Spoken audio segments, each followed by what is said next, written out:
right father. Way to go. And if you're a Bennett in the room, can you raise your hand as well? There's some more immediate family around. Much smaller, but you know. I prepared some remarks.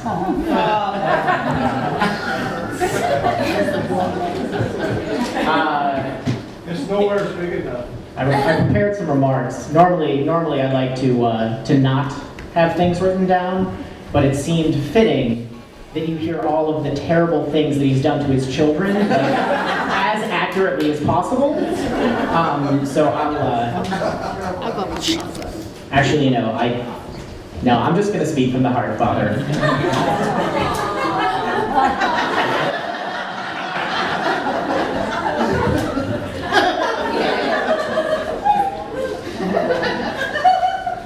This is a better speech anyway. Anyway, thank you all for being here in honor of that. Give him a hand. He's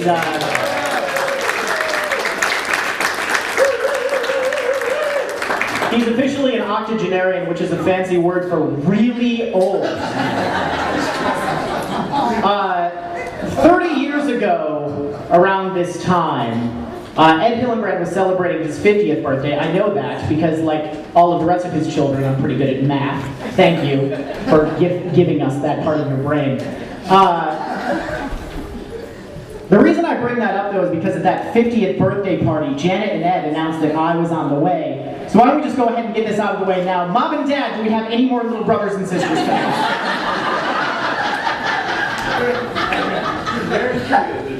Okay, great. I didn't want there to be any shocks to the system of some of the folks in this room. Seemed like a good question to get out of the way at the beginning of the night. You have great grandchildren now, and you've done enough to really confuse people when it comes to our family tree already. So let's avoid any more offspring from at least you two.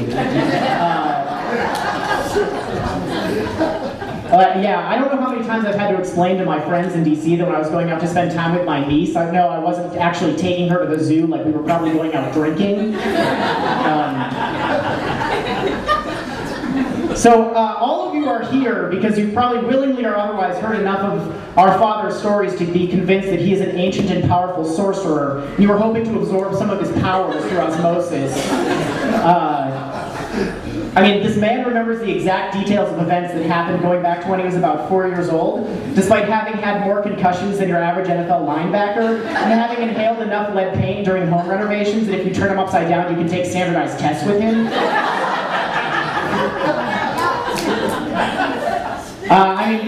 This guy's been doing his best Huck Finn impression since about he was 10, when he would spend a week at a time going out into the woods with nothing but his horse, his gun, and his fishing pole.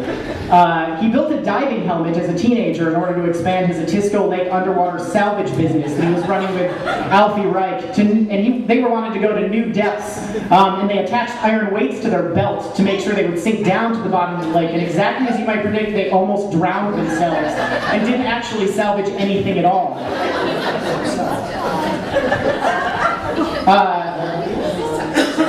When he was in his late 50s, he fell off a cliff in Colorado while he was out hunting by himself, and his horse nearly fell on top of him. In fact, was dangling from the reins attached to another horse directly above him when he came to. I think what I'm trying to get to is that it's sort of a minor miracle that our very confusing family tree exists at all.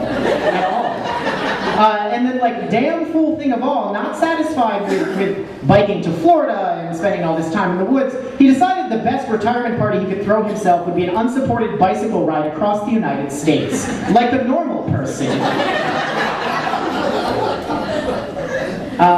So, with all that in mind, I regret to inform you that all of these stories, all of these anecdotes have stories behind them. I've heard them all at least 20 times each, and so far I have no sorcery powers to speak of. So if that's what you were hoping for, you're gonna leave disappointed. I'm sorry.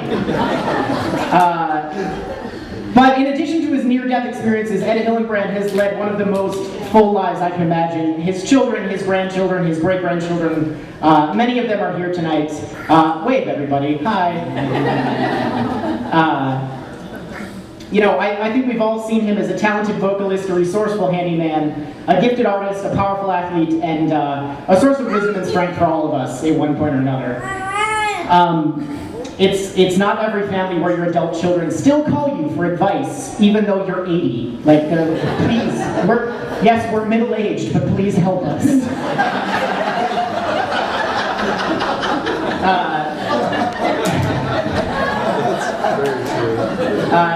You know, he's taught us all how to tie knots, how to talk to girls, how to repair complicated mechanical equipment, how to sing from the heart, the appropriate amount to curse when you're doing any housework that involves plumbing, how to shoot straight, how to gut a fish, and of course how to tell a good story. And if you get him drunk enough tonight, he might divulge his secrets about how to always make sure you have sons. Do not, there are young ears in the room, so we're not going to go there.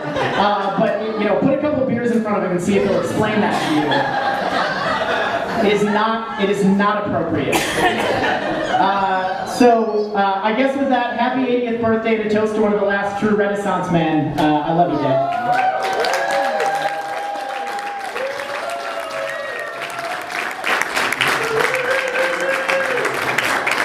Ed Hillenbrand is now going to come say some words that might be less kind than those.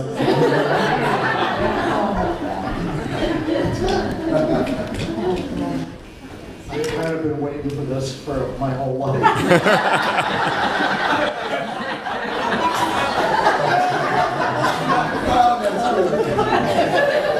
I really have. They say that you can measure a man's success in life by how his children turned out. Well, Dad, then you are a complete and utter failure. God knows you tried your hardest and did your very best, but it just didn't work out. For example, you brought discipline into our lives that rivaled the Marquis de Sade. I don't think there was a single instrument of pain, man-made or natural, that you didn't discover as a punishment device. Belts, kitchen tools, lilac branches, which I might add that after being used prominently hung on a hook on the front porch for all to see for months. I still look at objects in childlike wonder on a daily basis and ponder if you could have used it. Like this plastic thing right here. If you carefully peeled the plastic around in a circle, it would have turned into a whip. Trips were meticulously planned so that we could enjoy family time together and get closer. I still fondly remember our man trip to the World's Fair in New York City, and me puking out the car window on the expressway at 60 miles an hour because you had overfed me on Belgian waffles. And you giggling the whole time and not slowing the car down. Our fishing trips were also grand.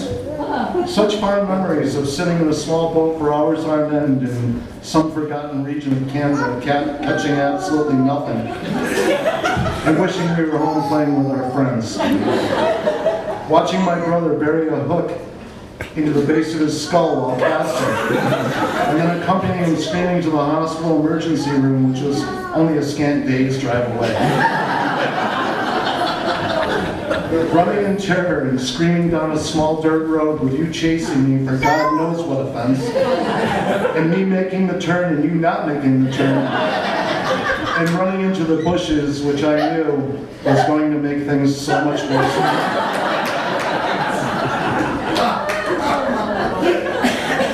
Our significant others had probably wondered throughout the years why we boys are particularly fond of vacations anywhere. Well, now you know. As another example of your efforts, you got us a summer hideaway in the far-away exotic locale of Green Lake, right here in Tulare. It made all of us feel like world travelers. Two of us almost drowned there until you decided swimming lessons might be a swallow.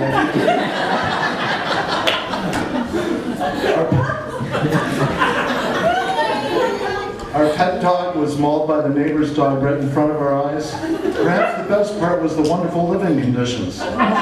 One bedroom and a hand pump for the kitchen sink water. The outhouse still haunts my dreams with me trying to figure out how I could get there without the cute neighbor girls seeing me. And the whole idea of our poop going into the swamp where we kids often explode and play was yet another brilliant, kid-friendly concept. Your approach to making us worldly and manly things didn't stop there. Whether you tried to teach us woodworking, tuning the car, or household repairs, most times the teaching sessions ended with this statement: "Geez, for someone who's supposed to be so smart, you're not very bright, are you?" This resulted in me not attempting any of these things for the rest of my life. It worked out well, however, because Eric rebelled and taught himself how to do all of those things even better. And he has since redone my whole house. And thank you for making our transition from children to men of the world so easy. I think we all got the same speech. I know you're doing pretty good in school, but I just want you to know that you're on your own and trying to figure out how you're going to get in there. Yeah. Pay for college. Oh, by the way, if you're thinking about getting a car, you can. But you have to pay for it and insurance as well. Great help there, Dad. I didn't even know there was such a thing as a student loan until well into my Army career.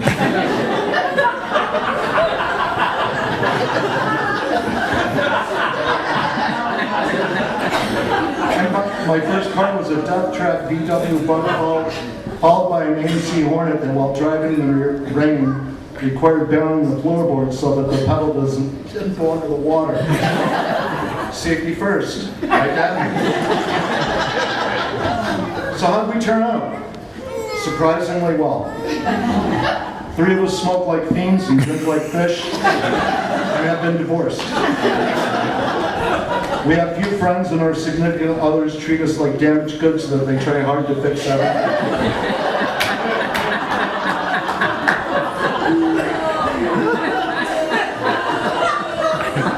One of us spends most of his free time in the fantasy world of video games in an attempt to forget. One of us has started wearing costumes more often than selfies. And proudly sending pics to the only ones who would even understand it, his brothers. One of us wanders the deep woods with the claim that he's hunting, but we know that he also just wants to escape the past. Perhaps worst of all, one of us has chosen a career in politics.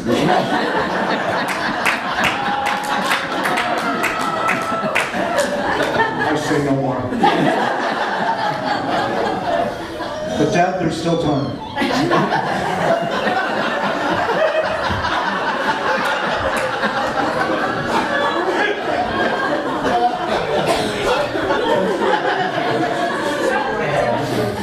Still here and floundering the best we can, and because we know you're going to live at least another 80 years if Janet can tolerate it, we look forward to more fun and enlightening times ahead. We all still have the same Hillenbrand grin that you passed along from Grandpa Ed, the one that says, "I know something you don't know." We love you, Dad. Happy birthday.